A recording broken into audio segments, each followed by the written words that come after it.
ప్రభు నుండి నాకు అత్యంత మిక్కిలి ప్రియమైనటువంటి దేవుని సంగమా, దేవుని మాటలు మనము చాలా జాగరూకులమై వినాలని మనము చేస్తూ ఉంటున్నాను. ఎందుకు ఈ మాట చెప్తున్నానంటే, ఎంత జాగ్రత్తగా విందామన్నా, ఎంత మనసు నిలిపి విందామన్నా, మన మనసును గలిబిలి చేసేవాడు, మన ధ్యానాన్ని పక్కదోవ పట్టించేవాడు ఈ లోకాధికారి ఎప్పుడు కూడా పొంచి ఉన్నాడు. వాడేంటంటే మన ఐశ్వర్యాన్ని దొంగిలించడు వాడు. కానీ దేవుడు నీకు ఇచ్చినటువంటి రక్షణ విషయంలో, దేవుడిని నడిపిస్తున్న పరిశుద్ధ విషయంలో, దేవుడు నీకు చూపించినటువంటి ఆ మహిమైశ్వర్యములో నుంచి నిన్ను తొలగించాలని, నీ దగ్గర ఉన్న మహిమను, పరిశుద్ధతను, నీటిని దొంగిలించాలని ఎప్పుడూ వాడు ప్రయత్నం చేస్తూ ఉంటాడు. కాబట్టి జాగరూకులమై ఉండాలని చెబుతూ ఉంటున్నాను. వాడు మన వస్త్రములను దొంగిలించే వాడు గజ దొంగ, నీతి వస్త్రములను దొంగిలించే గజ దొంగ. వాడు మన పరిశుద్ధ వస్త్రములను దొంగిలించే మోసగాడు. వాడు నీ దేవుని నీటిని, నీ దగ్గర ఉన్న నీటిని ఎత్తుకుపోవడానికి ఎల్లప్పుడూ కూడా వాడు జాగరూకుడుగా ఉంటాడు. కాబట్టి దేవుని యొక్క వాక్యం వినేటప్పుడు మనము జాగరూకులమై దేవుని మాటలు వినాలని చెబుతూ ఉంటున్నాను. ప్రభునందు ప్రియమైనటువంటి వాళ్ళరా, మన ఆత్మీయ జీవితంలో ఒక చిన్న విశ్లేషణ అనుకోండి, విమర్శ అనుకోండి, మరి సరి చేసుకోవటం అనుకోండి. ఒక బండ గుర్తు మీకు చెబుతున్నాను. ఆనాడు అపోస్తులు ఏ ఉపదేశ క్రమములు అయితే నడుచుకున్నారో, ఈనాడు మనమందరము కూడా అదే ఉపదేశ క్రమములో నడుచుకోవాలి. ఆనాడు అపోస్తులు ఏ ఉపదేశ క్రమములు నడుచుకున్నారో, అదే ఉపదేశ క్రమములు ఈనాడు కూడా మనం నడవాలి.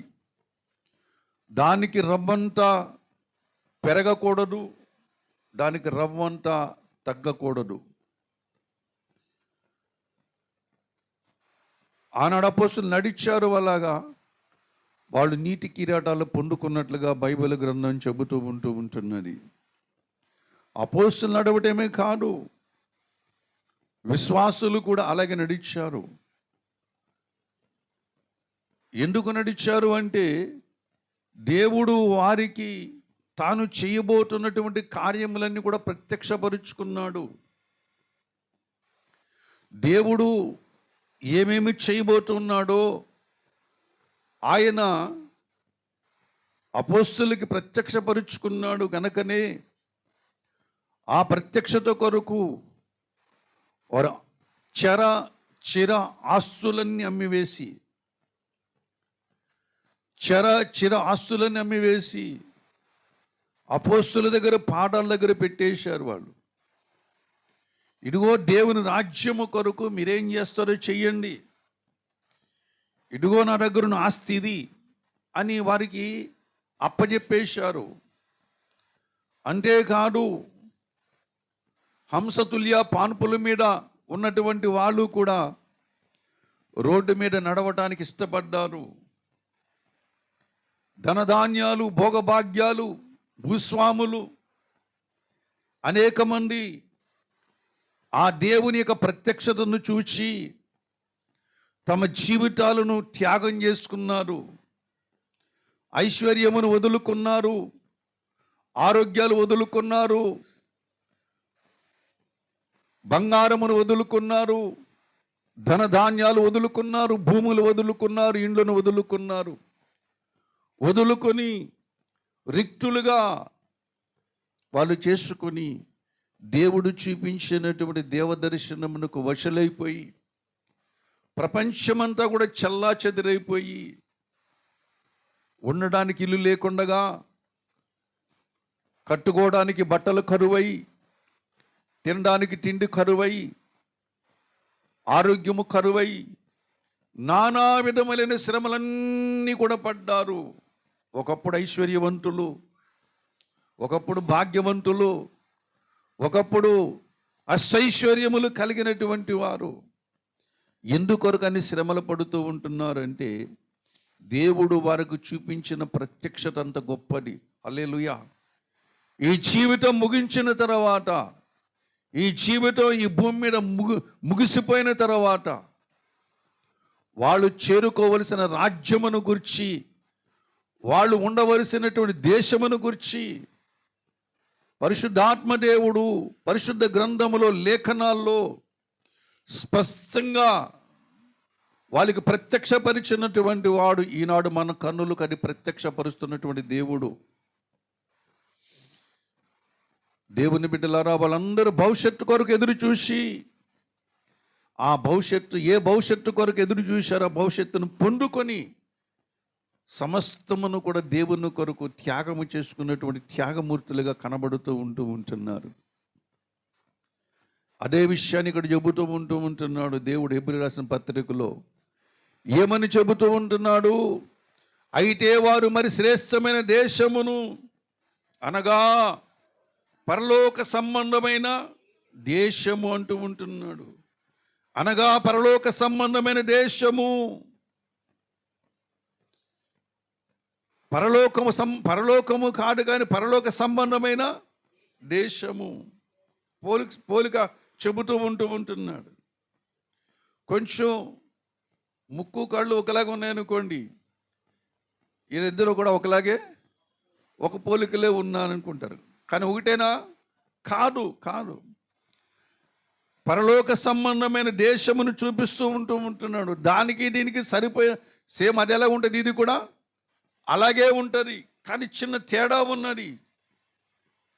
దేవుడి రాజ్యం, దేవుడు ఉండేదేమో పరలోకం, ఆ పరలోకము ప్రక్కన ఉండేదేమో దేవుని రాజ్యము.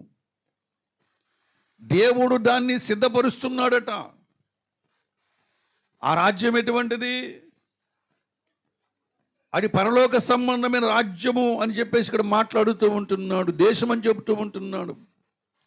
అంతేకాదు ఆయన కొరకు ఒక పట్టణమును, ఆయన వారి కొరకు ఒక పట్టణమును సిద్ధపరుస్తూ ఉంటున్నాడు.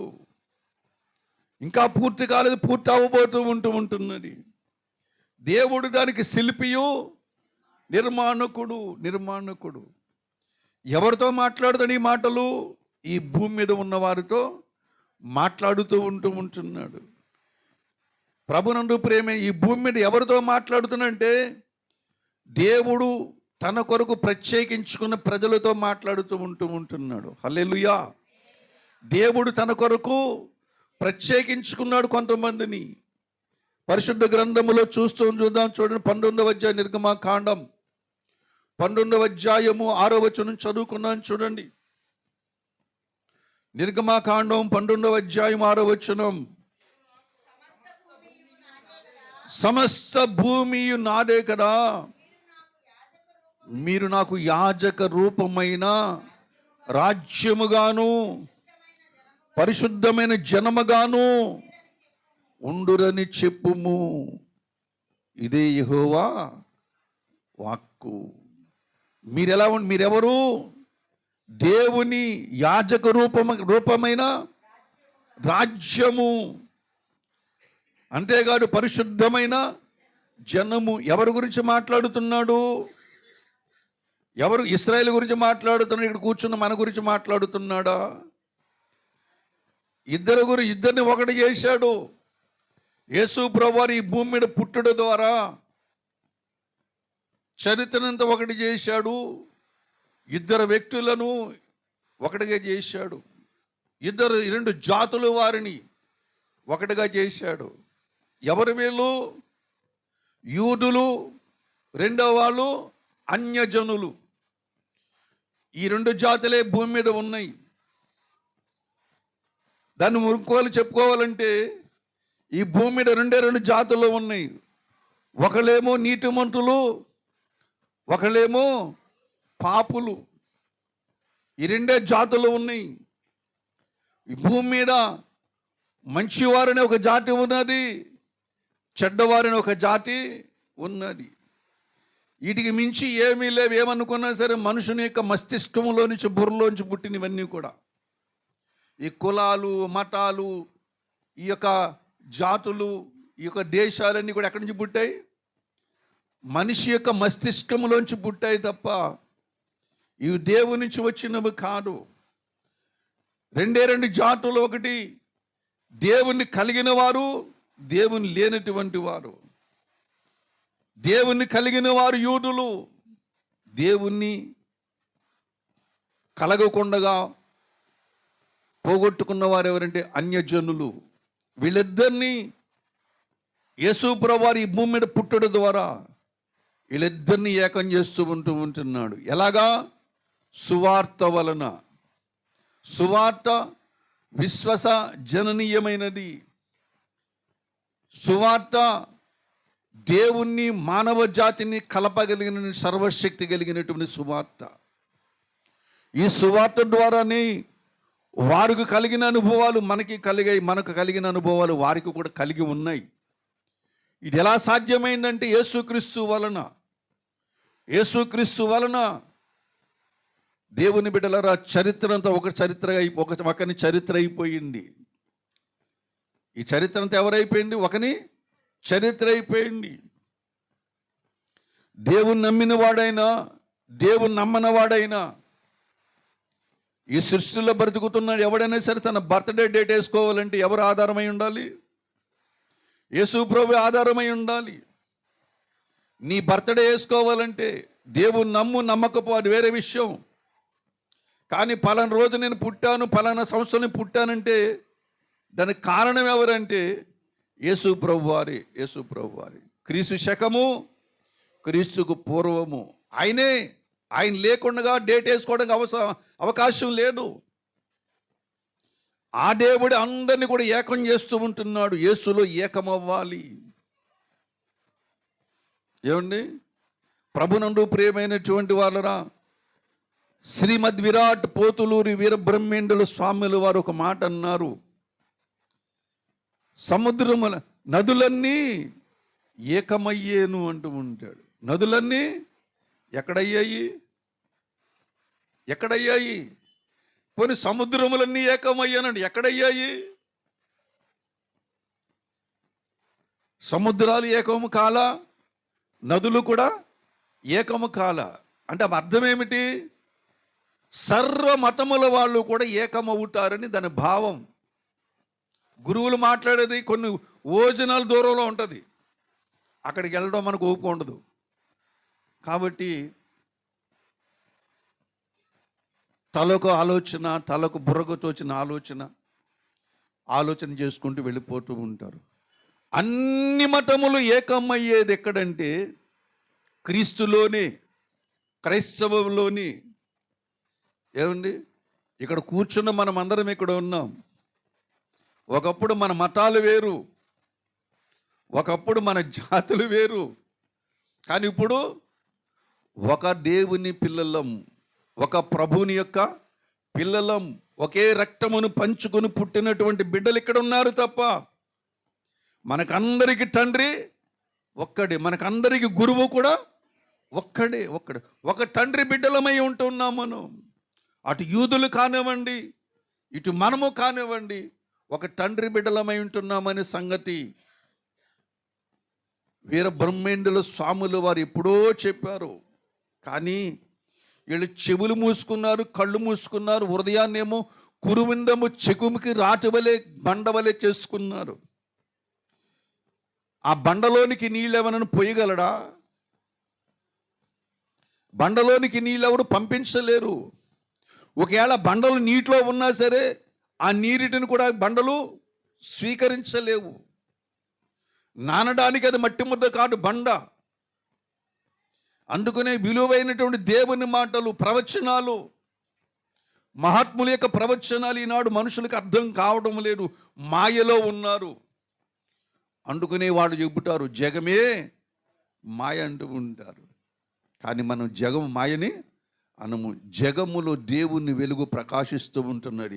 మాయలో నుంచి వెలుగులోనికి రమ్మని ఈనాడు క్రైస్తవ్యం పిలుస్తూ ఉంటున్నది. హల్లెలూయా.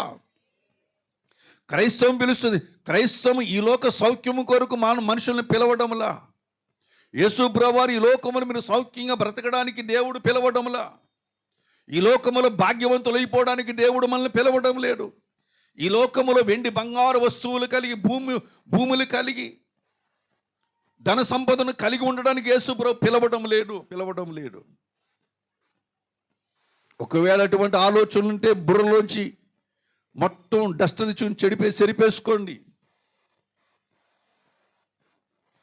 యేసు ప్రభు దగ్గరకు వస్తే అన్ని వదులుకోమని చెబుతున్నాడు.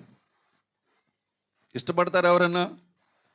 దేవుని దగ్గరకు వస్తే 4 డబ్బులు సంపాదించుకోవాలి, దేవుడు ఉద్యోగాన్ని దీవించాలి, దేవుడి వ్యాపారాన్ని దీవించాలి, దేవుడు భూఫలమును వ్యవసాయాన్ని దీవించాలి, దేవుడు ఆరోగ్యాన్ని దీవించాలి. వీటి కొరకు వస్తూ ఉంటున్నారు. మంచిదే, దేవుడు ఇస్తాడు.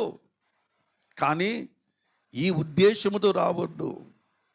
దేవుడు చెప్తున్నాడు. మత్తయి సువార్త దయచేసి చూడండి పరిశుద్ధ గ్రంథములో నుండి.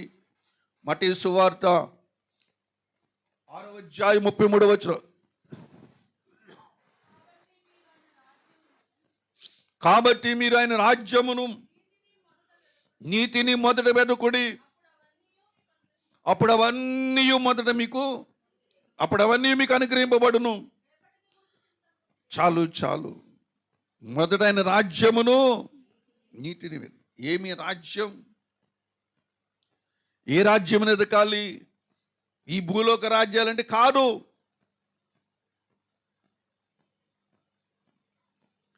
నేను ఈ లోక సంబంధం కానన్నాడు యేసు ప్రభువారు. ఈ భూలోకాన్ని ఏలడానికి నేను రాలేదు, నాకు వద్దు, నా రాజ్యం వేరే ఉందని గవర్నర్ అని పిలాతు దగ్గర మాట్లాడుతూ ఉన్నాడు. నా రాజ్యం వేరే ఉంది, నా తలంపులు వేరు, నా ఉద్దేశాలు వేరు, నా రాజ్యం వేరే ఉన్నది. ఈ రాజ్యానికి అంతమున్నది, కానీ ఆ రాజ్యానికి అంతము లేదు. శాశ్వతమైన రాజ్యం అది, యుగయుగాలు ఉండే రాజ్యం అది. ఆ రాజ్యమును గురించి దానియేలు ప్రవక్త చెబుతున్నాడు, ఆ రాజ్యమును గురించి యెహెజ్కేలు ప్రవక్త చెబుతున్నాడు, ఆ రాజ్యమును గురించి అపోస్తలులు చెబుతూ ఉంటున్నారు. ఆ రాజ్యమును గురించి దేవుని కుమారుని యేసుక్రీస్తు ప్రభువారు కూడా భూమి చెప్పి వెళుతూ ఉంటున్నాడు. ఆ రాజ్యమును అబ్రహాము చూశాడు, మోషే చూశాడు, దావీదు చూశాడు, ఇస్సాకారు చూశాడు, చాలామంది భక్తులందరూ కూడా చూశారు. ఆ రాజ్యము యుగయుగములు నిలిచే రాజ్యముని. ఆ రాజ్యం ఎటువంటిదో తెలుసా? ప్రభునందు ప్రియమైనటువంటి వాళ్ళరా, దానికి ఎన్నటికి అంతం అనేది లేదు. ఈ భూమికి అంతం ఉందా లేదా? ఉంది. ఈ పంచభూతాలకు అంతం ఉన్నదా లేదా? ఉన్నది. ఇవి నాశనం అవుతాయి లేదా శాశ్వతకాలు ఉండిపోతాయా? నాశనమునకు సిద్ధంగా ఉన్నాయి ఇవన్నీ కూడా. పంచభూతములు, ఈ భూమి, ఆకాశములు నాశనమైబడి సిద్ధంగా ఉన్నవి. కానీ నాశనము లేని రాజ్యమును దేవుడు చేస్తూ ఉంటున్నాడు. ఆయన ఈ భూమిని చేసిన వాడెవరు? ఆయన్ని. ఆకాశమును చేసింది ఎవరు? ఆయన్ని. కానీ ఆకాశం భూమి ఏమిటండ?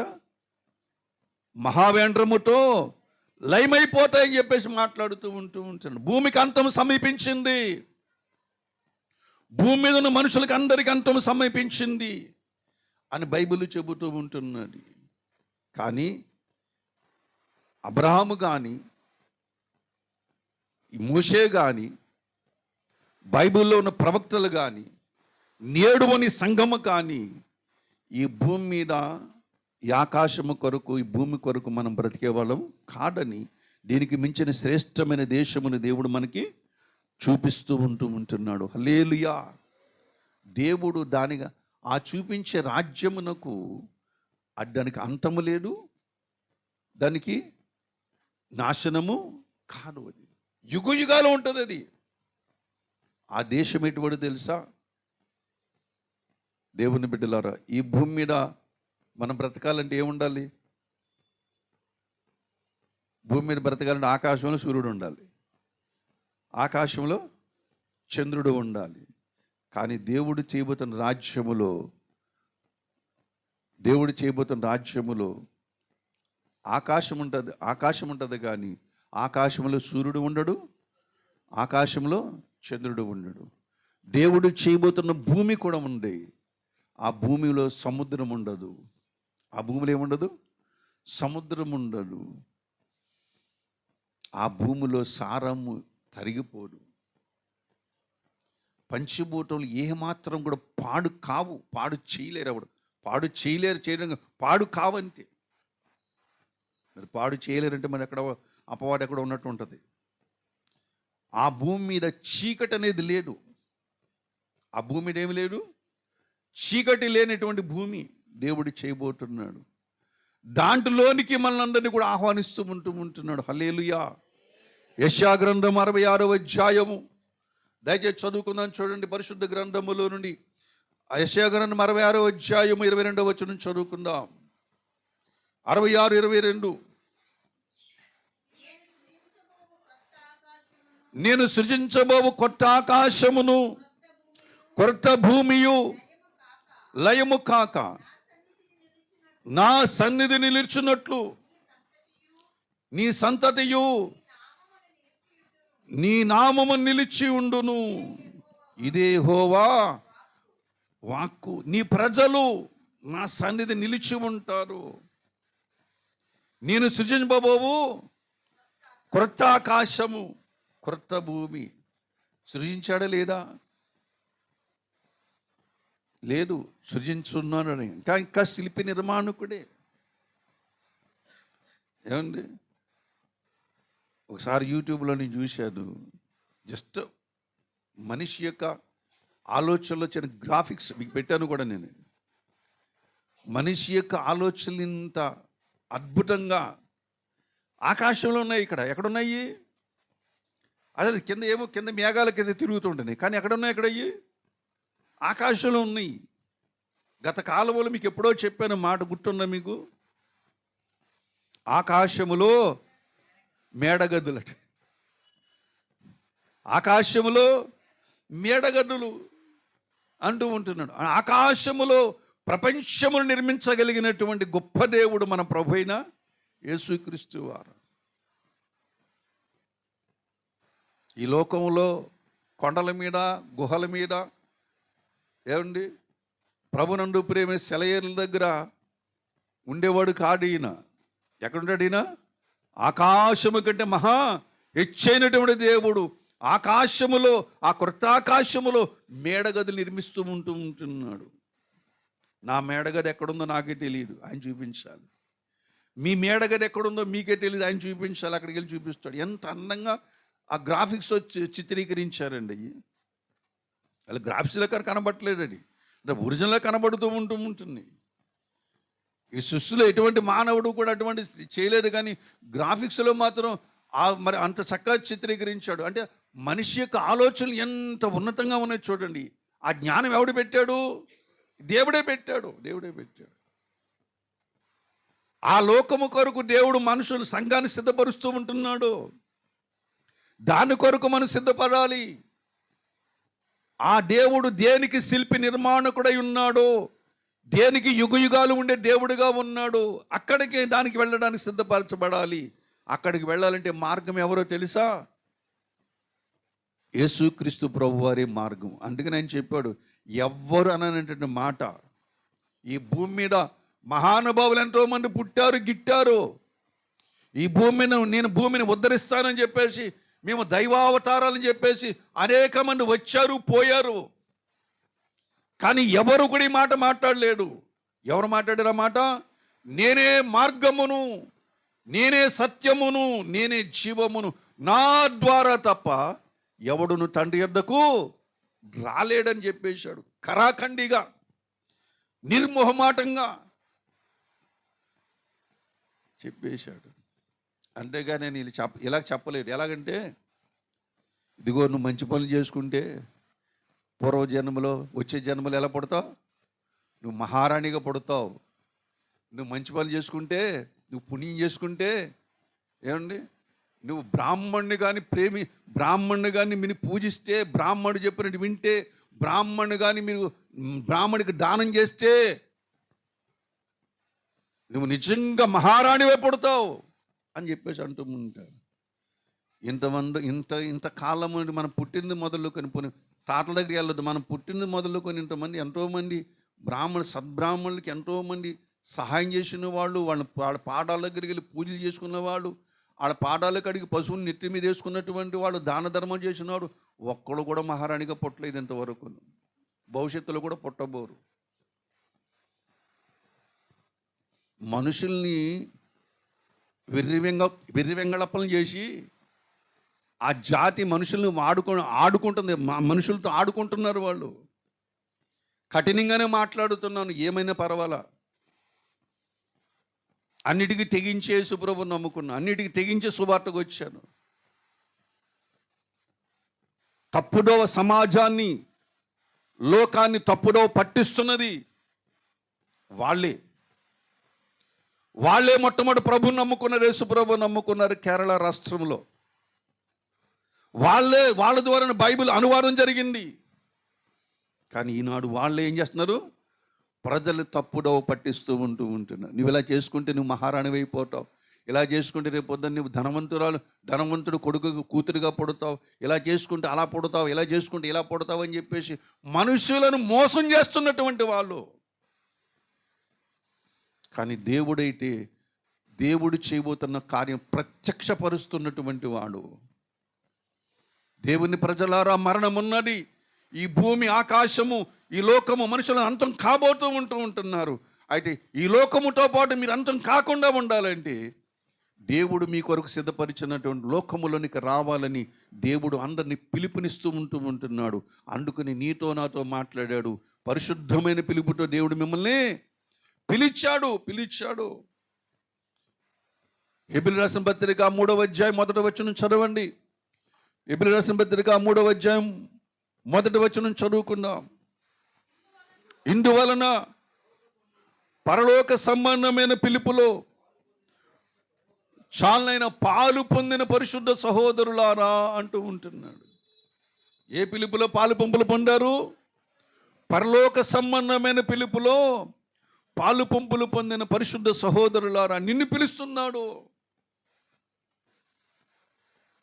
మనం పరలోక సంబంధం పిలుపులో పాలు పంపులు పొందిన వారు మనం చెప్పుకుంటే లోకం మనల్ని చూసి ఏం చేస్తుంది? హేళన చేస్తుంది.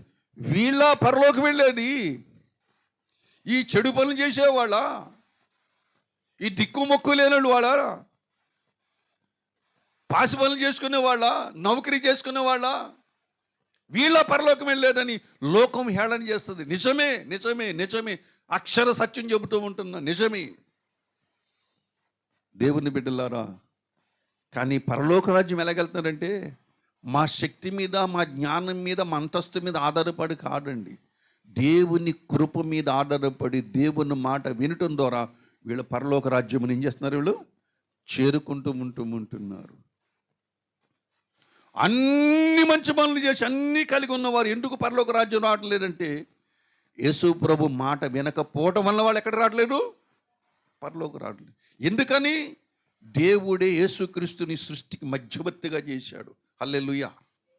యేసును అంగీకరించిన వాడు దేవుని రాజ్యములో ఉంటూ ఉంటాడు. యేసును అంగీకరించిన వాడు సాతాను రాజ్యములో ఉంటూ ఉంటాడు.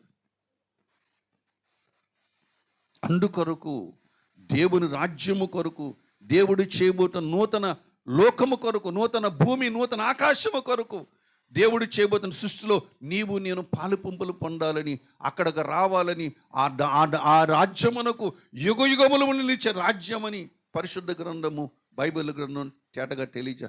అందుకొరకు దేవుని నమ్ముకున్నానండి. లేకపోతే నాకు ఈ దేవుడు నాకు అవసరం లేదు. దేవుడు నాకు ఉద్యోగం ఇస్తాడనో, దేవుడు నాకు ప్రభును నన్ను దీవించేస్తాడనో, దేవుడు నాకు భూములు ఇస్తాడనో, దేవుడు నాకు డబ్బులు ఇస్తాడనో, దేవుడు నా కుటుంబాన్ని చల్లగా చూస్తాడని కాదు దేవుని నమ్మింది. దేవుని ఎందుకు నమ్మాలంటే దేవుడు మరొక ఆకాశాన్ని మరొక భూమిని చేయబోతూ ఉంటున్నాడు.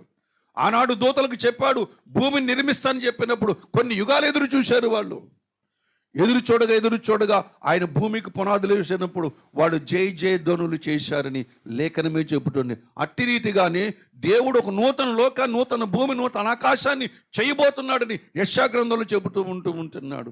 ఆ దేశము కొరకు, ఆ రాజ్యము కొరకు మీరందరూ కూడా సిద్ధపడాలని లేఖనం చెబుతూ ఉంటుంది. దీని మీద ఆశలు పెంచుకోండి. అబ్రహాము దీని మీద ఆశలు పెంచుకున్నాడు, మోషే దీని మీద ఆశలు పెంచుకున్నాడు. పెంచుకొని ఆ రాజ్యంకి వెళ్ళిపోయారు. వాళ్ళు దాన్ని పొందుకున్నారు. దూరం నుంచి నమస్కారం చేశారని కూడా బైబిల్ గ్రంథం చెబుతూ ఉంటున్నది. ప్రభునందు ప్రియమైనటువంటి దాని కొరకు మనం ప్రయాసపడాలి. ప్రకటన గ్రంథం 21వ అధ్యాయం 27వ వచనం కూడా చదువుకున్నాను చూడండి. ప్రకటన గ్రంథం 21వ అధ్యాయం 27వ వచనం చదువుకుందాం. 21, 20, 27 అమ్మా చదవండి. గొర్రె పిల్ల యొక్క జీవ గ్రంథం అందు వ్రాయబడిన వారే దానిలోని ప్రవేశింతురు, కానీ నిషిద్ధమైన ఏదైనాను నన్ను క్షమించిన ఆయన. ప్రకటన గ్రంథం నేను చెప్తాను, దయచేసి వినండి. నేను చెప్తాను 21వ అధ్యాయం 1వ వచనం చదువుకుందాం. అంతటా నేను క్రొత్త ఆకాశమును క్రొత్త భూమిని చూచితిని. చాలు. ఇప్పుడు ఈ వచనం తీసుకెళ్ళి యెషయా గ్రంథం 66వ అధ్యాయము మనం ఇందాక చదువుకున్న 22వ వచనం దగ్గర రెండింటిని జాయింట్ చేయండి. నేను సృజింపబో క్రొత్త ఆకాశము క్రొత్త భూమి అన్నాడు. సృజించాడా లేదా? సృజించలేదు. అంటే నేను కడుతూ నిర్మాణం చేస్తామంటున్నాను. దేవుడు దేనికి శిల్పి నిర్మాణకుడై ఉన్నాడో దృఢపనగల పట్టణం అబ్రహాం ఏం చేస్తున్నాడు? ఎదురు చూస్తాడు. ఆ నూతన ఆకాశం నూతన భూములు ఏముండదు.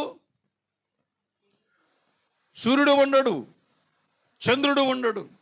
ఒకవేళ ఈ భూమి మీద సూర్యుడు చంద్రుడు లేకపోతే ఒకసారి భూమి పరిస్థితి జ్ఞాపకం చేసుకోండి. మనిషి మనుగడ ఉందా? మనిషి మనుగడ లేదు. కొన్ని చీకటిగా ఉంటే ఆహారం దొరుకుద్దా?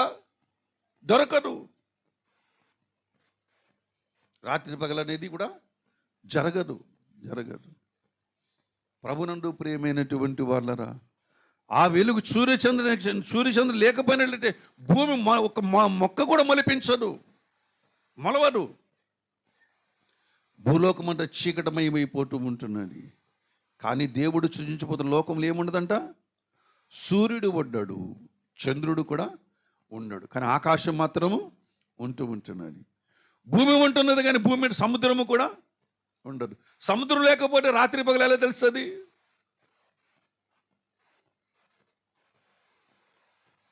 కానీ ఆ భూమి మీద రాత్రి అనేది ఉండదు, వెలిగే ఉంటుంది.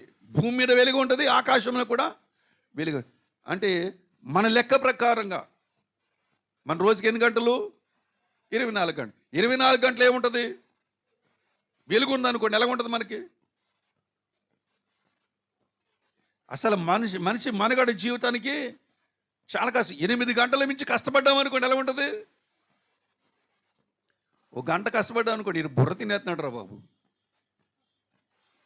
ఏమండి, సంపు తినేస్తాడు, ఏగలేకపోతున్నాడని చెప్పేసి ఆ పనిచేసే వస్తువులు అక్కడ ఇచ్చిపెట్టేసేసి నువ్వు డబ్బులు ఇచ్చినా పర్వాలేదు.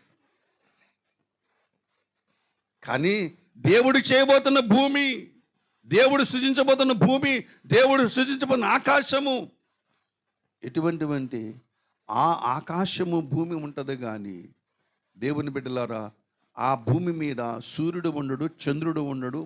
ఆకాశం సూర్యుడు ఉండడు, చంద్రుడు ఉండడు. భూమి మీద సముద్రము ఉండదు. దాని గురించి దేవుడు చెబుతున్న కార్యము గురించి యెషయా చెబుతూ ఉంటున్నాడు. ఆ రాజ్యము గురించి అయితే ఎప్పటి నుంచో ప్రజలందరూ భక్తులందరూ చెప్పుకుంటూ వస్తున్నారు. దానియేలు చెప్పు వస్తున్నాడు, యెహెజ్కేలు చెప్పు వస్తున్నాడు, ప్రవక్తలు చెప్పుకుంటూ వస్తూ ఉంటున్నారు, అబ్రాహాము కూడా చెప్పుకుంటూ వస్తూ ఉంటున్నాడు. కానీ ప్రకటన గ్రంథంలో ఏమన్నాడు? ఇక్కడ నేను చూచి తిని అంటూ ఉంటున్నాడు. ఏమంటాడు అక్కడ? కొత్త భూమిని కొత్త ఆకాశమును చూచితిని, మొదటి ఆకాశమును మొదటి భూమి గతించిపోయాను, సముద్రముని కన లేదు ఉంటున్నాడు. అంటే కొత్త ఆకాశం కొత్త భూములు ఏమి లేదన్నమాట. సముద్రం అనేది లేదు. దేవుడే వెలుగై ఉన్నాడు. రోజులు కాదు ఇక్కడ లెక్కెట్టుకున్నది, నిమిషాలు, గంటలు, రోజులు, నెలలు, సంవత్సరాలు లెక్క పెట్టుకుంటాం. కానీ అక్కడ లెక్క ఎక్కడ ప్రారంభమవుతుంది నేను అనుకుంటున్నాను సుమా, బైబిల్ చెప్పడం లేక నేను అనుకుంటున్నాను. అక్కడ లెక్క నిమిషం అనేది తరాలతో ప్రారంభమవుతుంది. నిమిషం అనేది ఎక్కడ పని అంటే ఒక్క నిమిషం జరిగింది అనుకోండి అక్కడ, అంటే ఎంత జరిగిందంటే కాలం. మనం పాట పాడుకుంటాం, తరతరాలలో యుగ యుగాలలో జగ జగాలలో దేవుడు దేవుడు యేసే దేవుడు మన దేవుడు దేవుడు యేసే దేవుడు. దేవుని బిడ్డలారా, ఇక్కడ ఆ పాట ఎక్కడ పాడుకోవాలి? ఇక్కడ పాడాలి, అక్కడ పాడాలా? అక్కడ పాడుకోవాలి. ఏది ప్రభునందు ఇక్కడ పాడుకోవాల్సిన పాటలు ఉన్నాయి, అక్కడ పాడవలసిన పాటలు కూడా ఉన్నాయి. అక్కడ నెరవేర్చవలసిన మాటలు ఉన్నాయి, ఇక్కడ నెరవేర్చిన మాటలు కూడా ఉన్నాయి. దాని కొరకు పిలుస్తూంటున్నాడు. ఆ నూతన ఆకాశము నూతన భూమి తరాలతో ప్రారంభమవుతుంటుంది. 1000 సంవత్సరములు ఒక దినము వలెను, ఒక దినము 1000 సంవత్సరముల వలెను. అంటే 1000 సంవత్సరాలు గడితే అక్కడ ఎన్ని సంవత్సరాలు ఎన్ని దినాలు గడిచినట్టు? 1000 సంవత్సరాలు ఒక దినము. ప్రభునందు ప్రియమైన వారు, ఈ జీవితంలో ఒక 30 సంవత్సరాలు దాటి అనుకోండి, జీవితం అంటే సిరాకే. మరి ఒక దినం 1000 సంవత్సరాలు అంటున్నాడు. ఒక దినం అంటే 24 గంటలు గడవాలంటే ఎన్ని రోజులు, ఎన్ని సంవత్సరాలు ఎదురు చూడాలి? లెక్క పెట్టుకోండి. 1000 సంవత్సరాలు గడితేనే కానీ 24 గంటలు జరగదు మన దృష్టిలో, మన ఈ భూలోక లెక్కల్లో. మరి ఎన్ని యుగాలు జీవితం ఉంటుందో చూడండి. అక్కడ లెక్కలు వేరు, ఇక్కడ లెక్కలు వేరు. లెక్కల మాస్టర్ ఆయనే, మనం కాదు. ఈ భూమి మీద ఏ మేడమేడికి శిష్యుడు కూడా లెక్కల మాస్టర్ కాదంటే ఇవన్నీ కాకుల లెక్కలు అయ్యింది. ఇవన్నీ కాకులు. నిజమైన లెక్కలు ఆయన ఎప్పుడు చెప్పడైనా. ఆ లెక్కలు ఎప్పుడు కూడా ఎవరికి చెప్పడు. ఎందుకు చెప్పడు? దేవుని బిడ్డలారా, యేసు ప్రభు వారు 5 రొట్టెలు 2 చేపలు ఎంతమంది పెట్టాడు? 5,000 మందిగా? బోల్డ్ మంది పురుషులా? చెప్పండి, రైటర్ రాంగో. 5,000 మంది పురుషులకు పెట్టాడా, లేకపోతే 15,000 మందికి పెట్టాడా, 20,000 మందికి పెట్టాడా? 5,000 మంది పురుషులు అనుకుందాం. 5,000 మంది పురుషులు అంటే అక్కడ 5,000 మంది పురుషులు వాళ్ళ భార్యలు ఎక్కడ ఉన్నారు? వాళ్ళ పిల్లలు ఎక్కడ ఉన్నారు? ఏంటి, పురుషుల సంఖ్య ఎక్కువ సంఘంలో, స్త్రీల సంఖ్య ఎక్కువ. మీరు లెక్కెట్టుకోండి. ఇప్పుడు ఇక్కడ వాళ్ళు చూస్తే ఒక లైన్, తీసుకొడితే ఒక లైన్ ఉంది. ఏమండి, యవనస్తులతోనూ వాళ్ళతో చూసుకొని తీసుకొడితే ఒక లైన్ ఉంది. మీరు ఎన్ని లైన్లు ఉన్నారు? కాబట్టి 5,000 మంది పురుషులు అంటే స్త్రీ ఎంతమంది ఉంటారు? లెక్క కరెక్ట్ చెప్పొచ్చు కదా ఆయన, లెక్క కరెక్ట్గా చెప్పొచ్చు కదా ఆయన. చెప్పడు. ఎక్కడ కూడా యేసు ప్రభు లెక్క చెప్పలేదు ఆయన. ఎందుకంటే ఆ లెక్కలు ఆయనకే తెలుసు, మనకు తెలియదు. బైబిల్ గ్రంథం కూడా లెక్కలతోనే రాశాడు ఆయన. బైబిల్ గ్రంథం కూడా ఎలా రాశాడు ఆయన? అంకెలతోనే రాశాడు ఆయన. అంకెలు కూడా మనకు తెలియదు. బుర్ర వాసిపోయింది ప్రమాణ వాక్యం పుస్తకం చదివేటప్పుడు. నాకు దీని జోలికి వెళ్ళకూడదని చదవలేదు కూడా పుస్తకాన్ని నేను. నిజం. ఓఫిర్ గారు రాసిన పుస్తకాలు అన్నీ చదివేశాను, కానీ ప్రమాణ వాక్యం మాత్రం నేను చదవలేదు. నాకు లెక్కలంటే నాకు ఇష్టం ఉండదు. ఏమండి, ఎవడన్నా నా పక్కన లెక్కలు చేస్తాడుకో, కంగారు పడక నీ గుండు గాబరా అయిపోతారు. ఆల్జీబ్రా నీ గుండు గాబరాని ఏళం చేసేవాడిని. 10th క్లాస్ ఎలా పాస్ అయినా మీరు అడగండి. 10th క్లాస్ పాస్ అయింది, సూత్రాలు వేసి పాస్ అయినాను నేను. 10th క్లాస్ లెక్కలు ఎక్కడ చేయలేదు నేను. సూత్రాలు రాసి బిట్లు రాసి పాస్ అయ్యాను నేను. ఎన్ని మార్కులు వచ్చినాయి అడగండి? 35. ప్రవక్తలు ఉన్నారు మన సంఘాల్లో. భవిష్యత్ జ్ఞానం తెలిసిపోతుంది. ఏంది 35 మార్కులతో పాస్ అయ్యాను నేను లెక్కలు. ఎందుకంటే నాకు చిరాకు. మిగతా అన్ని కూడా 90లే.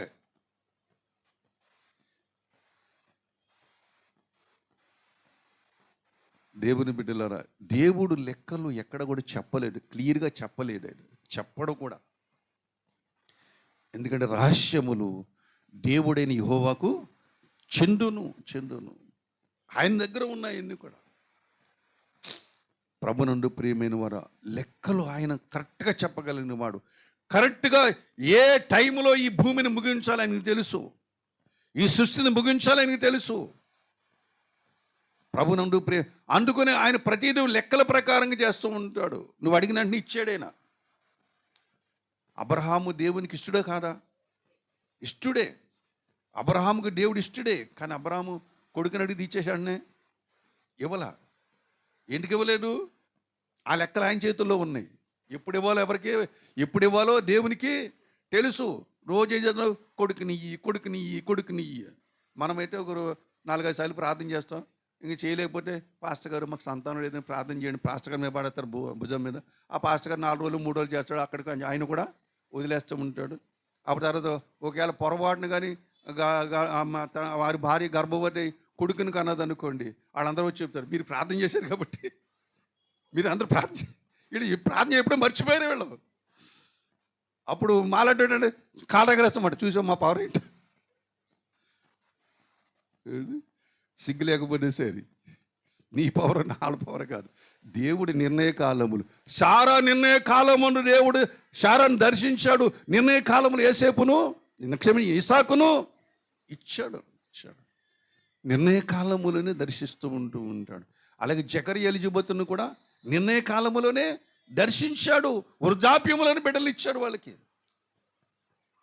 హన్నాను కూడా నిర్ణయ కాలములను కొడుకునిచ్చాడు, సమయాన్ని ఇచ్చాడు. దేవునికి ఒక ప్రత్యేకమైన కాలం ఉన్నది. ఇవాళ చర్చికి వచ్చాము, లేకపోతే 7 వారాలు చర్చికి వెళ్ళాము, లేకపోతే 21 వారాలు చర్చికి వెళ్ళాము కాబట్టి నాకు ఈ పని జరగడం లేదు, నా కొడుకు పెళ్లి జరగడం లేదు, నా కూతురికి పెళ్లి జరగడం లేదు, నాకు పిల్లలు పుట్టలేదు అని చెప్పేసి పిచ్చి పిచ్చి ఆలోచనలతో ఉంటారు చాలామంది. నీ లెక్కలు వేరు, దేవుని లెక్కలు వేరు. నువ్వు ఎంత అరిచి గీ పెట్టుకున్నా సరే, నువ్వెంత అరిచి గీ పెట్టుకున్నా సరే, ఇవ్వకపోతే చచ్చిపోతానన్నా సరే సత్యసావంటాడు అంతే. ఆయన టైం వచ్చే వరకు మాత్రం చేయనంటే ఉంటాడు. ఇవ్వడం ఆయన టైం రావాలి. అందుకని యేసుప్రభువు నమ్మాలంటే ప్రతి మనిషికి, ప్రతి విశ్వాసికి ఏముండాలి తెలుసా?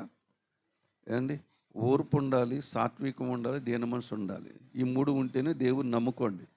లేకపోతే శుభ్ర లోకంలోకి వెళ్ళి ఎంజాయ్ చేయండి. ఓపిక ఉండాలి. ఆ రాజ్యం చేరుకోవాలని నీకే ఉండాలి, ఓపిక కావాలి. ప్రార్థన చేయమంటాడు, అడిగితే ఇవ్వడు. ప్రార్థన చేయమంటాడు, అడిగితే ఇవ్వడు. ఒకవేళ ఇచ్చాడు అనుకోండి, మళ్ళీ అడుగుతాడు ఆయన. అప్పుడు నువ్వు ఇవ్వలేవు. ఏదైనా తంటే ఇచ్చిన తర్వాత ఏం చేస్తాడు? అడుగుతాడు. అబ్రహాం అంతటా వాళ్ళని కాదు కనుక మనల్ని అడగట్లేదు. అని తీసుకోరని చెప్పి దానం అంటే నేను దానకరుడుగా దానం చేస్తున్నాడు ఆయన. దానం చేసింది మళ్ళీ తిరిగి అడుగుతారా? అడగరు కదా. దేవుని బిడ్డలారా, ఆ దేవుని ఎందుకు నమ్మాలంటే దేవుని నిర్ణయ కాలములో నీవు ఆ రాజ్యములోనికి వెళతావు. ఆ రాజ్యము దాన్ని నీ కొరకు సిద్ధపరుస్తూ ఉంటున్నాడు. ఆ రాజ్యములోకి రమ్మని ఆయన పిలుస్తూ ఉంటున్నాడు. హల్లెలూయా. ఆ రాజ్యములోనికి మనం వెళ్ళాలంటే ఇప్పుడు చదవండి ఆ ప్రకటన గ్రంథము 22వ అధ్యాయము 27వ వచనం 21, 22, 27. గొర్రె పిల్ల యొక్క జీవ గ్రంథమందు వ్రాయబడిన వారే దానిలో ప్రవేశింతురు కానీ నిషిద్ధమైనది ఏదైనాను, అసహ్యమైనది, అబద్ధమైన దానిని జరిగించువాడైనను, దానిలోనికి ప్రవేశింపడు. నిషిద్ధమైనది, అబద్ధమైనది, నిషిద్ధమైనది. ఈ 3 మాటలు గమనించండి. నిషిద్ధమైనది జరిగించకూడదు, అసహ్యమైనదే జరిగించకూడదు, అబద్ధమైన దానిని జరిగించకూడదు. అందుకని ముందుగానే చెప్పాను మీకు. ఏం చెప్పాను మీకు? ఈ మాట గుర్తు పెట్టుకోండి అని చెప్పాను. ఏ మాట చెప్పాను?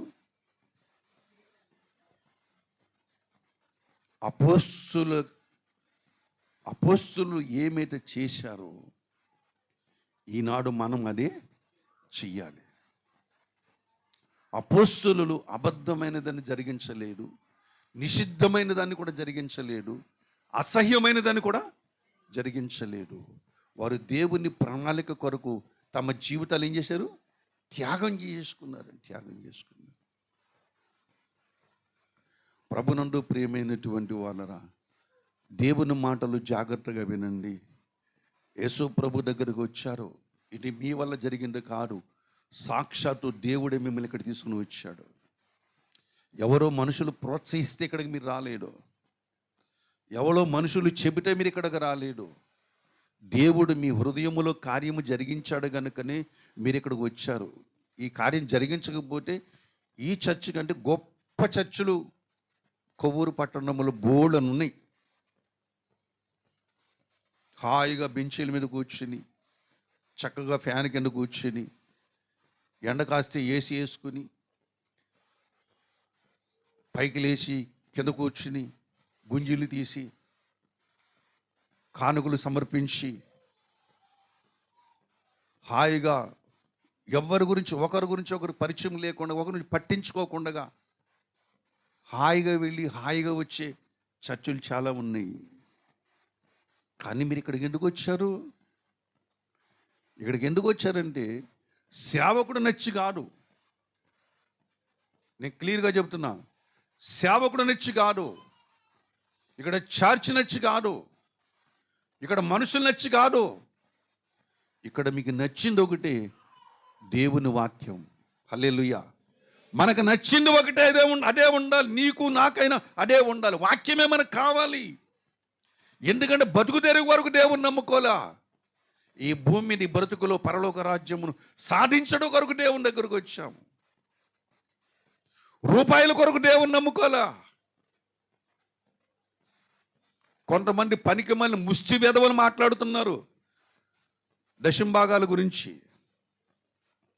దశంభాగాలంటే దాని కొరకంటే మేము దేవుని నమ్ముకున్నామంట. అప్పుడు అన్నాను, ఒరే ముష్టోడా, ఇలాగ అన్నాను, ఒరే ముష్టోడా, నీకు కావాలితే నేను పాడేస్తాను రారా బాబు అన్నాను. నేను ఎన్నిసార్లు చెప్పని వినలేదు కాబట్టి ఆ మాట అన్నాను. నేను దేవుని బిడ్డలారా, ఒకవేళ అదే మనకు ప్రాధాన్యమైతే ఈ భూమి మీద ఏదో ఉద్యోగం వ్యాపారం చేసుకుని వాళ్ళకంటే కొన్ని లక్షలు సంపాదించేవాళ్ళు.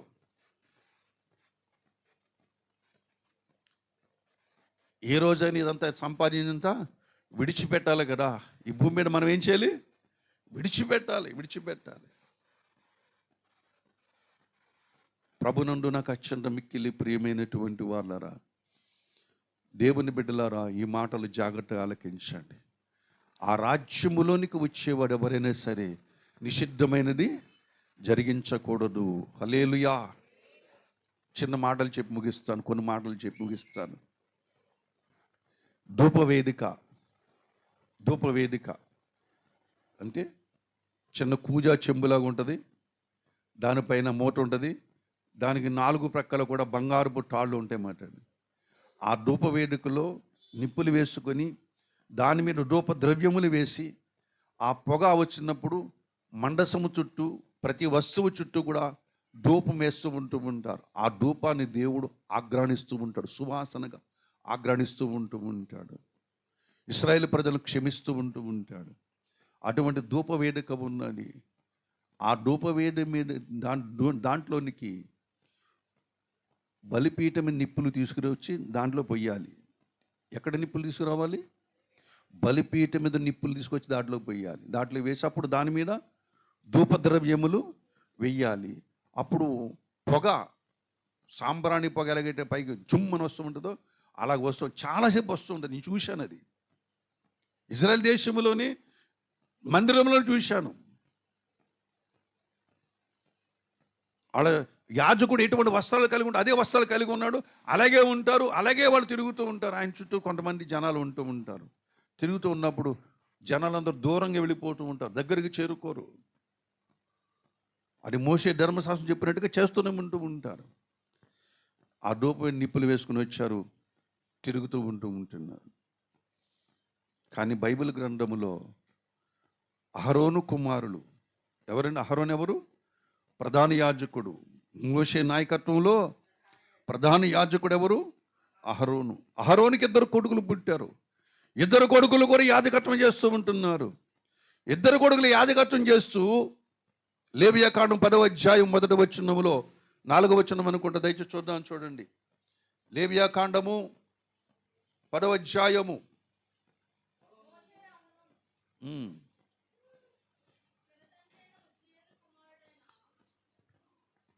అహరోను కుమారులే నాదాబు.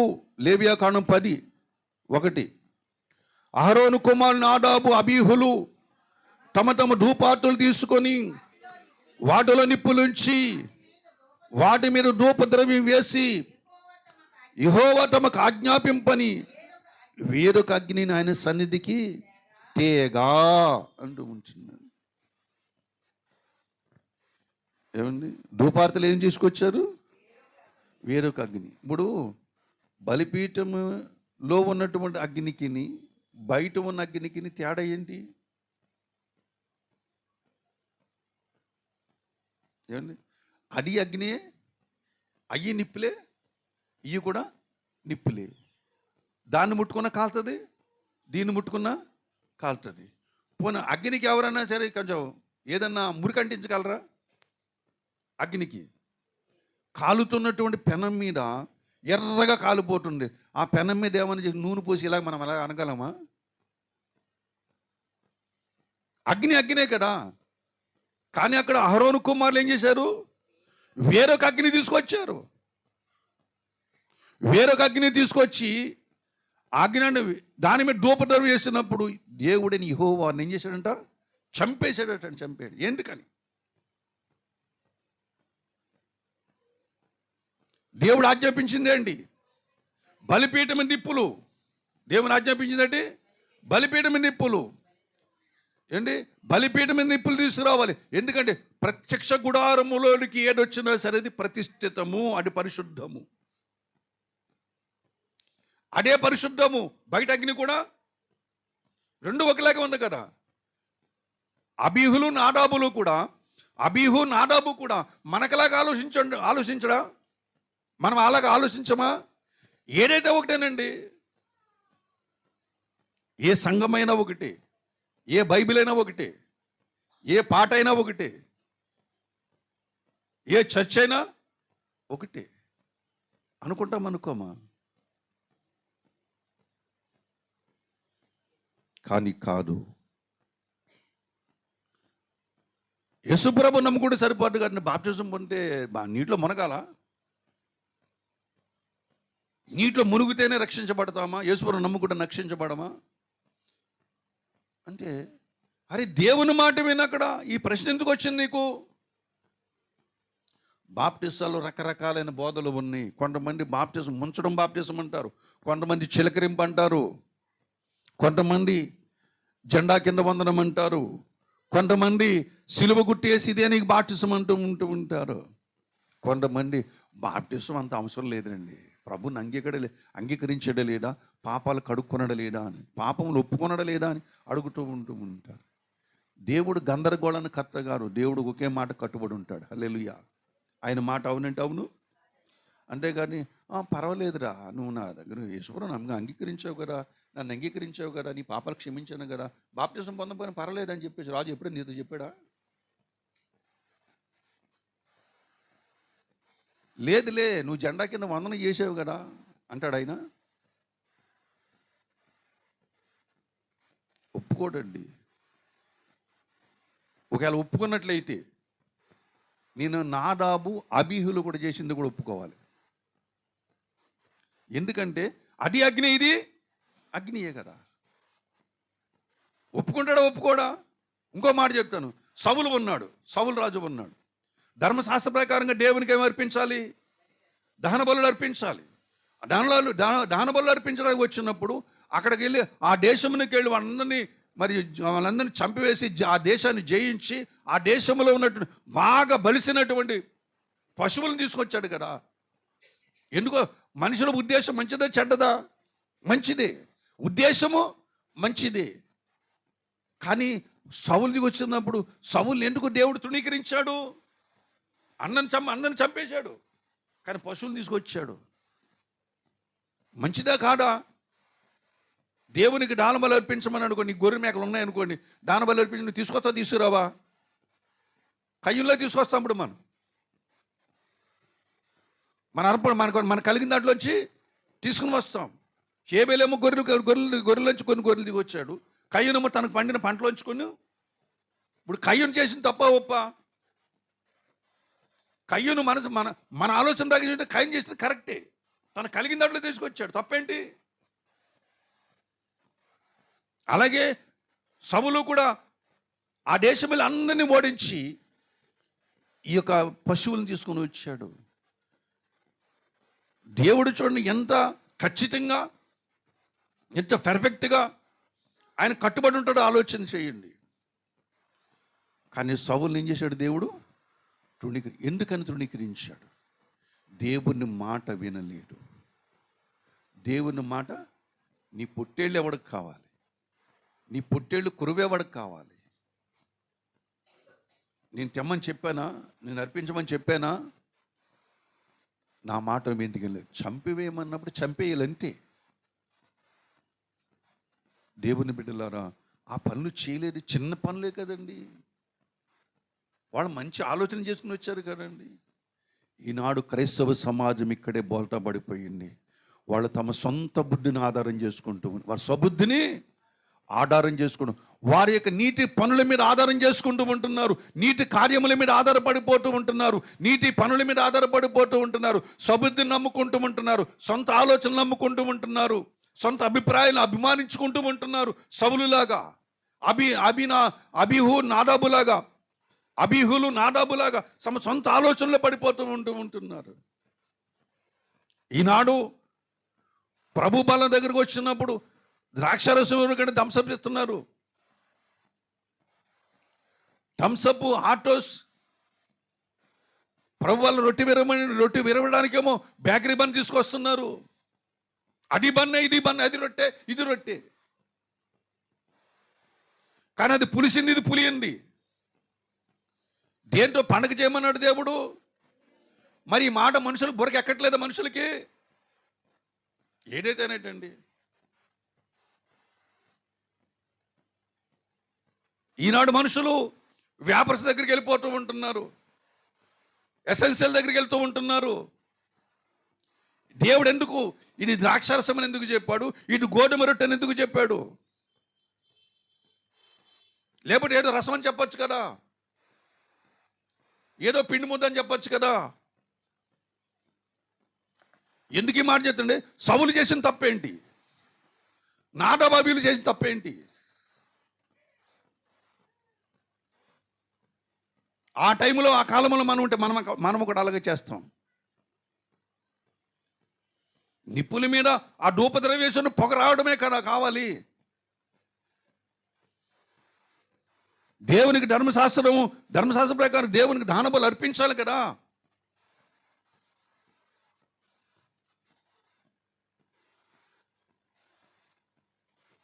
కొత్త నిబంధన గ్రంథంలోకి వచ్చేసరికి అననీయ సప్పీరాలు ఉన్నారు. వాళ్ళు చేసిన తప్పేంటి? తప్పేంటంట? కుటుంబం ఉన్నది, బిడ్డలు ఉన్నారు, వాళ్ళ భవిష్యత్తు ఉంది. దాచుకోవడం తప్ప? పోనీ ఎవరిది దొంగిలించింది కాదు కదా.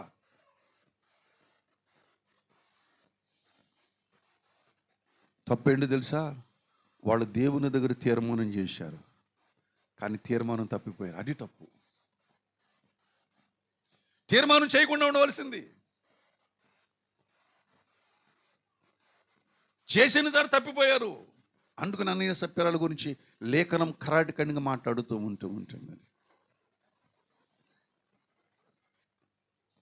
కింద కూర్చో కింద. ప్రభునందు ప్రియమైనటువంటి వాళ్ళరా, దేవుని బిడ్డలారా, ఆలోచన చేయండి. మన మనసుకు మంచిదని తెలుస్తూ ఉంటుంది, కానీ నీకు తెలిసిన మంచి బైబిల్ ప్రకారంగా అట్టర్ నాన్సెన్స్. యాకోబు రాసిన పత్రిక 1:27 చదువుకున్నాను చూడండి.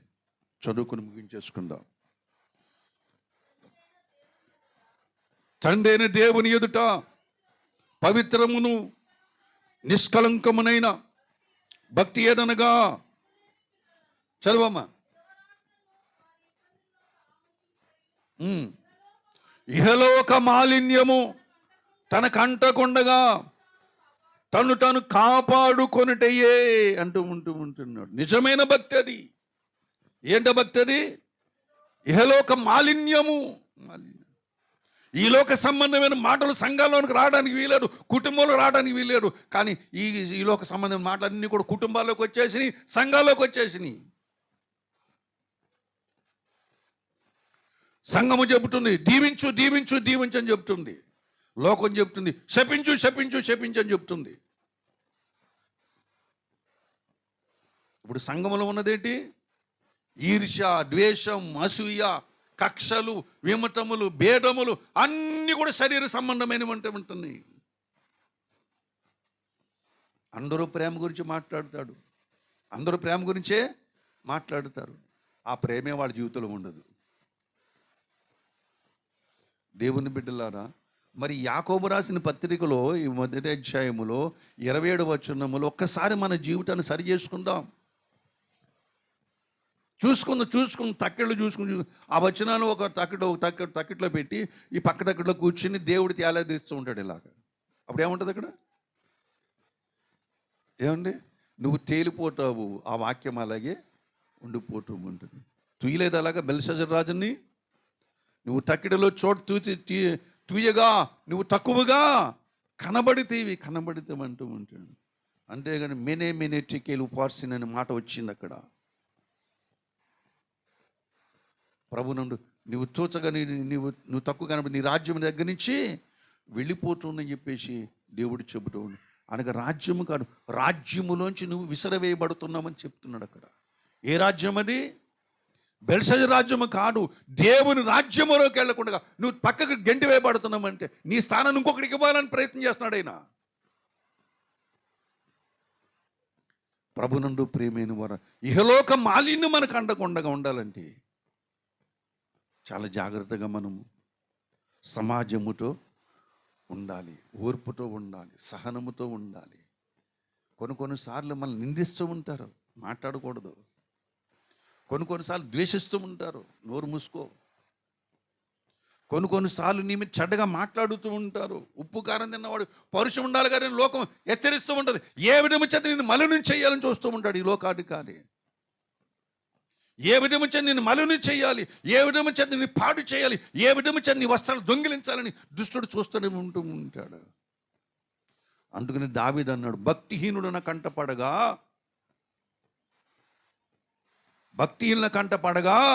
నా మూటి మీద వేలేసుకున్నాను అంటాడు. అంటే నేను మాట్లాడను అంటే వాళ్ళ గురించి మాట్లాడవలసిన మాటలు చాలా ఉన్నాయి, సంగతులు చాలా ఉన్నాయి, కానీ నేను నోరెత్తనన్నాడు అంతే అండి.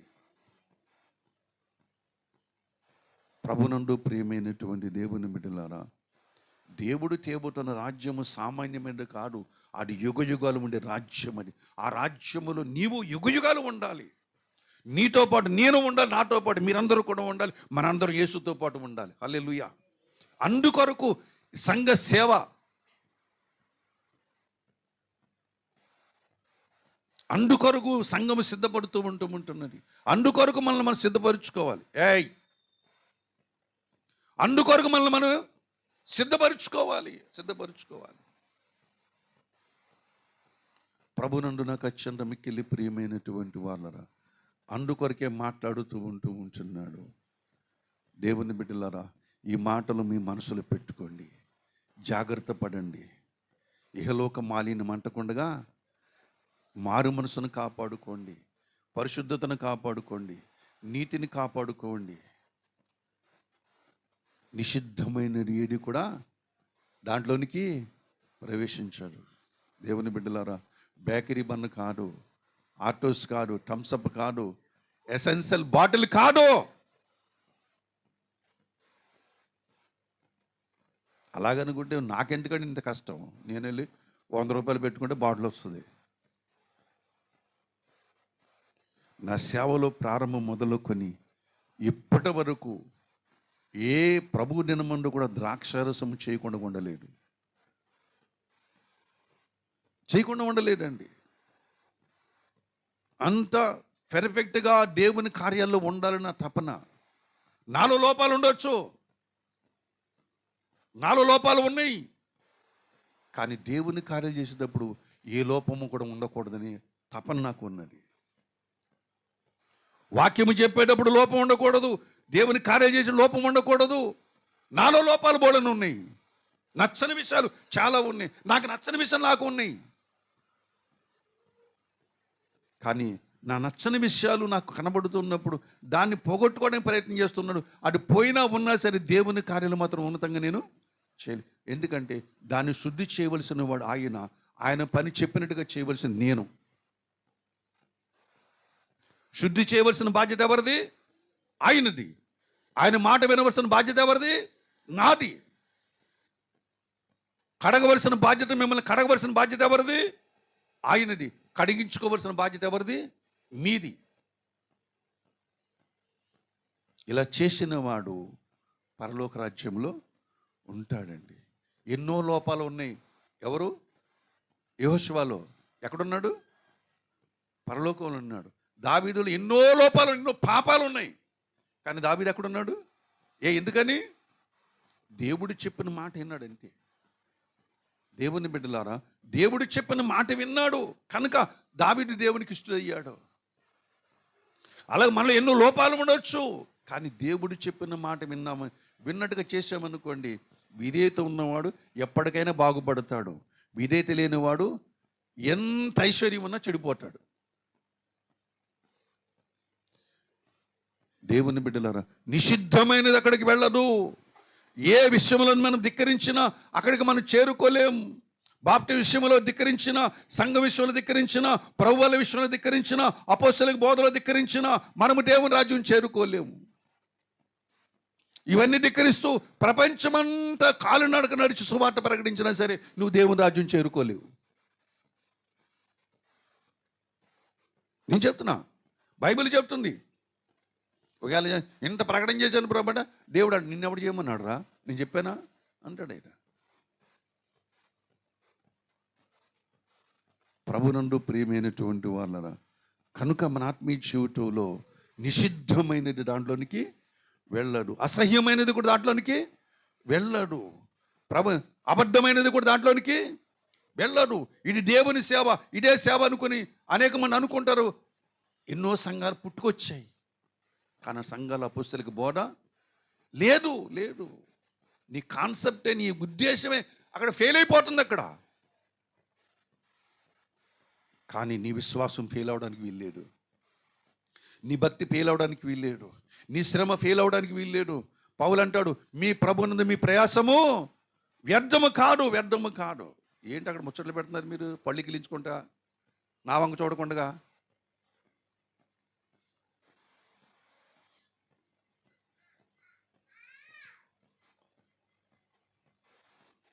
ప్రభునందు ప్రియమైనటువంటి వాళ్ళరా, దేవుని యొక్క సంకల్పం నీ జన్ను పూర్తిగా నెరవేరాలి. నా చిత్తం కాదు ప్రభువా, నీ చిత్తం కొరకు నేను ఎంత నలుపుతావు నలిపేయి. అందుకొరకే నేను బతుకున్నాను ఇక్కడ. అది మన యొక్క భక్తి అంటే. ఎంత నలుగుడు నలగాలి, ఎంత పరిమళ వాసన చిందించాలి, ఎంతగా ప్రయాసపడాలి. ఆ ప్రయాసపడడానికే దేవుని దగ్గర వచ్చాం. హల్లెలూయా. ఏ విధము చేత నన్ను మృతుల్లోంచి నాకు పునరుద్ధానము కలగవలని వెనక మరిచి ముందున్న వాటి కొరకు పరిగెడుతూ ఉంటున్నాను. పౌలుకు వచ్చిన శ్రమలు మనకు వచ్చాయనుకోండి, ఇంకా పేజీలు పేజీలు, పుస్తకాలు, దస్తాలు తరిగిపోతాయి. అంత పేపర్లు రాస్తాం, మన పుస్తకాలు రాస్తాం. కానీ పౌలుకు వచ్చిన దాంట్లో కనీసం 0.1% కూడా మనకు రాలేదు. మహాకనికరము కలిగిన దేవుడు. ఆయన అడిగాడు, మీకోసం పెద్దలు ముందున్న భక్తులు కష్టపడ్డారు. ఆ కష్టం యొక్క ఫలితములు మీరు పాలు పంపులు ఎంత తేలిక చేశాడండి. దేవుని బిడ్డలారా, నిషిద్ధమైనది, అసహ్యమైనది, దేవుడు చెప్పనది నువ్వు చేయకూడదు. అదెంత మంచిదైనా సరే చేయకూడదు. అదెంత లాభకరమైందని చేయకూడదు.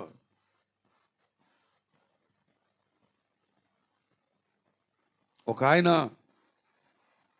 కంప్యూటర్ ముందు కూర్చున్నాడు, దేవుని సేవకుడే. కంప్యూటర్ మీద కూర్చుని అందరికీ రిక్వెస్ట్లు పెడుతున్నాడు. నేను పలానా దేశంలో ఉన్నాను, పలానా చోట సేవ చేస్తున్నాను, ఇక్కడ పరిస్థితులు ఎలాగ ఉన్నాయి అని రిక్వెస్ట్లు పెడుతూ ఉంటున్నాడు. అందులో ఒకడు తగిలాడు. ఎవడంటే ఎటువంటి వాడు తగిలాడంటే, ప్రభునందు ప్రియమైనటువంటి వాళ్ళరా, యెహోవా దేవుడు, యేసుప్రభు దేవుడు గాడు అని ఈ యొక్క బ్యానర్ మీద నువ్వు పని చేస్తే నీకు నెలకి ఇన్ని కోట్లు పంపిస్తామని చెప్పి అన్నారు. నెలకి ఇన్ని కోట్లు, ఇన్ని లక్షలు పంపిస్తామన్నారు. దేవుని ఓకే చేసేసాడు.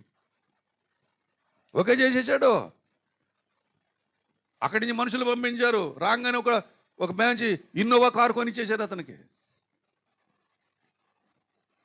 సంఘం చూసి 5 లేరు అక్కడ. కానీ ప్రతి పిల్లల ఫోటోలు కనబడుతున్నాయి. ఎవరికి కూడా ఒంటి మీద గుడ్డలు లేవు.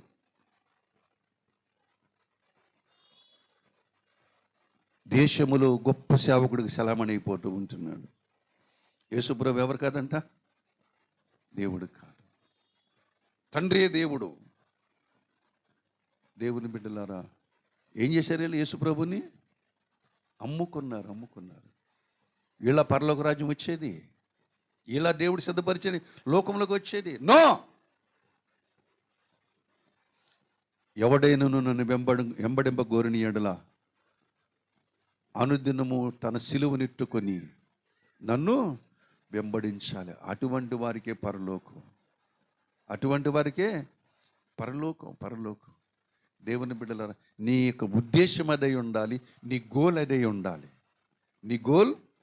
ఉండాలి. దాని కొరకు మనం ప్రయాసపడదాం.